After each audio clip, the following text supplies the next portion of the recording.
Hi friends, welcome back. I am Vivek Singhal from tradingwithvivek.com। और आज हम बात करने वाले हैं एचडीएफसी बैंक के बारे में। एचडीएफसी बैंक में एक अच्छा सा ब्यूटीफुल चार्ट पैटर्न बनते हुए नजर आता है जो हमें क्विक गेन दे सकता है। तो यहाँ पर छोटे टाइम फ्रेम पर हम किस तरीके से चार्ट्स को एनालाइज कर सकते हैं और उसके सपोर्ट में कैसे हमें फाइनेंशियल्स को देखना चाहिए, फंडामेंटल्स को देखना चाहिए, तो वो सारी चीजें सीखेंगे। लेकिन यहाँ इंपॉर्टेंट पॉइंट ये है कि किसी भी तरह की मेरी कोई राय नहीं है, कोई ओपिनियन नहीं है। आपने जो भी डिसीजन लेना है वो अपने हिसाब से लेना है। मेरे हिसाब से सीखना है कि किस तरीके से हम 3 to 6 मंथ्स में 15 to 20% पैसा बना सकते हैं। तो यहां पर आगे बढ़ते हुए अगर हम एक बार बिजनेस की बात करने लगे तो हम सबको पता है HDFC bank is the leading bank, means the largest private sector banks in India, जिसमें 140 करोड़ लोग रहते हैं।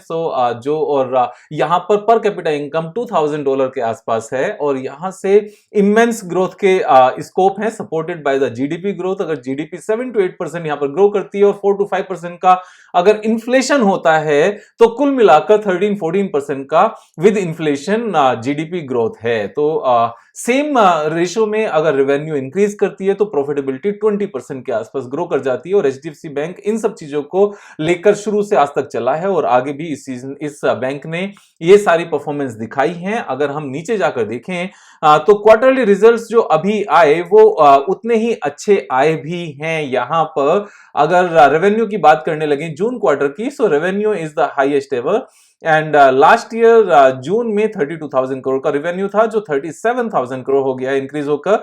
And net profit was 7,922 crore, almost 8,000 crore rupees, which has increased to 9,579 crore rupees. तो यहां पर 20% के आसपास का net profit growth as usual है यहां पर। और एचडीएफसी बैंक को 20% सीएजीआर मशीन भी बोला जाता है। अगर किसी ने इस बात का नहीं पता है तो आज से पता चल गया इस बात को, ऐसे मानकर चलो, क्योंकि 20% का सीएजीआर नेट प्रॉफिट जो ग्रोथ है इनका वो हमेशा से रहा और उससे ज्यादा ये लाते नहीं है। क्यों? क्योंकि अगर इससे ज्यादा लाने के लिए इंफ्रास्ट्रक्चर को एक्स्ट्रा पुश दिया गया तो हो सकता है कि डिमांड उतनी स्पीड से ना बढ़े और उतना प्रॉफिट आना फिर अचानक से बंद हो जाए।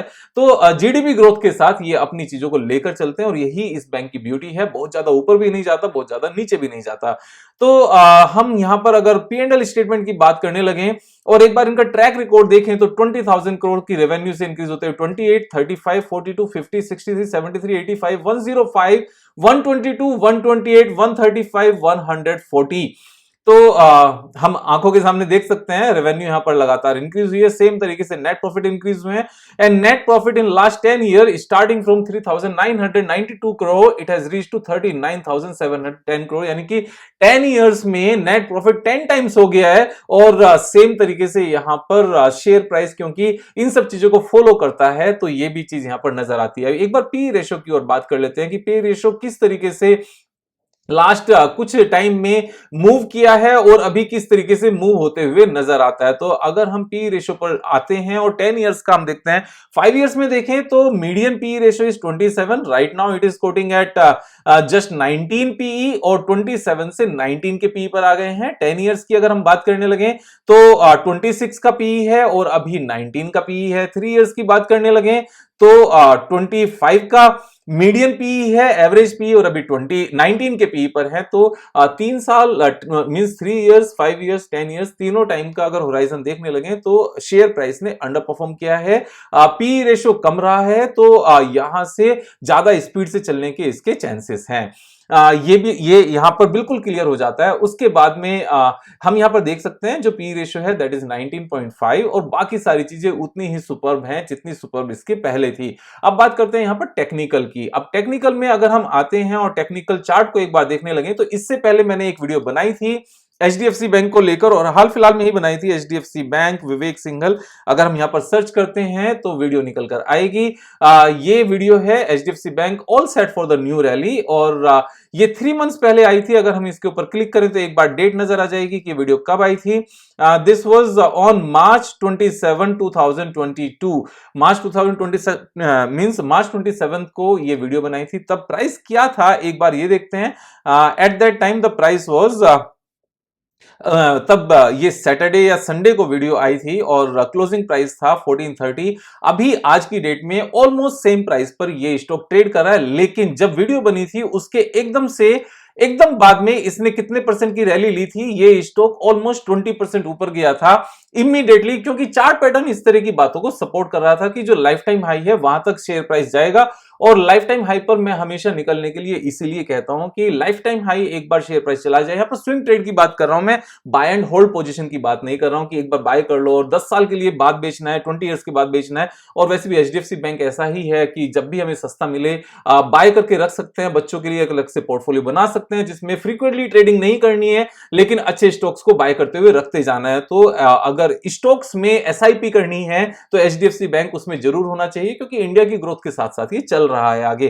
तो तब कुछ ही दिनों में ऊपर गया, लेकिन फिर से नीचे आया और नीचे आने के बाद में अभी वापस से एक ये अच्छा सा चार्ट पैटर्न बना रहा है। वो चार्ट पैटर्न क्या बन रहा है, यहां पर मैं आपको ड्रॉ करके दिखाता हूं। This is reverse head and shoulder pattern, और reverse head and shoulder pattern में this is the left shoulder, ये हमारा यहां पर हेड बनता है, और this is the right shoulder. और राइट शोल्डर के साथ में अब इसमें टेक्निकल चार्ट पैटर्न की बात करने लगे कि कितना अपसाइड पोटेंशियल इमीडिएटली नजर आता है। तो हमने यहां पर डेप्थ को कंसीडर कर लिया, और डेप्थ को कंसीडर करने के बाद में एक बार यहां से लो घटा हुआ है, बिल्कुल हम इसको ऊपर करके लेकर जाते हैं और हमारा टेक्निकल टारगेट निकल कर आता है 1542।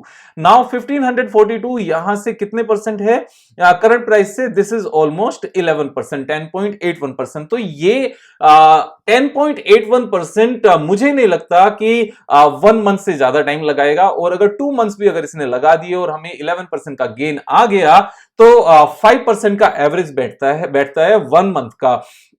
इस तरह के छोटे टाइम फ्रेम पर अगर हम छोटे टेक्निकल सेटअप्स को अगर हम लगातार रेगुलर बेसिस पर देखते जाते हैं तो अच्छे खासे प्रॉफिट हमें हो सकते हैं। हमें अच्छी कंपनीज को जो हाईएस्ट एवर नेट प्रॉफिट यहां पर पोस्ट कर रहे हैं उनको हमेशा ध्यान में रखना चाहिए, और उसमें अगर छोटे टाइम फ्रेम पर मीन छोटे चार्ट पैटर्न पर छोटे टारगेट्स भी अगर हमें मिल जाएं तो फ्रीक्वेंट ट्रेडिंग करने वालों के लिए इससे अच्छा कुछ नहीं होता कि अच्छी कंपनी मिल गई और 2-3 मंथ्स में हमें 10-11% का यहां पर गेन हो गया। सो इस तरीके से आपको दूसरी कंपनीज अपने होमवर्क में क्या करना है, आपको हाईएस्ट एवर जो जून क्वार्टर में नेट प्रॉफिट पोस्ट करने वाली कंपनीज हैं उनकी लिस्ट तैयार करनी है, उनके पास्ट ट्रैक को समझना है, करंट क्वार्टर में हाईएस्ट एवर नंबर्स देखने हैं, और उसके बाद टेक्निकल्स में जाकर यह देखना है कि क्या इसमें कोई कप विद हैंडल पैटर्न या reverse head and shoulder pattern या फिर मूविंग एवरेज के बेस पर या आरएसआई के बेस पर जो भी आपके टेक्निकल इंडिकेटर्स हैं उनके बेस पर बाइंग बनती है क्या। अगर वो बाइंग हमारी 5%, 6%, 10% के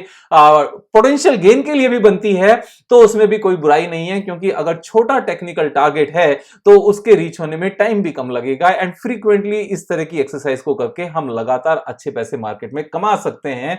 यहां पर सीखकर चलने की जरूरत है, यहां किसी के कहने से ट्रेड लेने की जरूरत नहीं है। चीजों को समझो, बिजनेस एनालाइज करो, टेक्निकल्स एनालाइज करो, फाइनेंशियल्स देखो, अपनी मेहनत करो ऑफिस से आकर घर आकर चेक करने में, और अगर सारी चीजें आपकी कन्विक्शन के हिसाब से होती हैं तो मॉर्निंग में ट्रेड लो और उसके बाद में जीटीटी ऑर्डर लगाकर छोड़ दो। जब टारगेट हिट हो जाएगा जीटीटी अपने आप से वहां पर एग्जीक्यूट होकर आपके अकाउंट में प्रॉफिट आ जाएगा। तो कल फिर मिलेंगे। अगर सब्सक्राइब नहीं किया चैनल को तो सब्सक्राइब कर लें और दोस्तों का शेयर कर लें। तब तक के लिए अपना ख्याल रखिए। Thank you so much, have a nice day.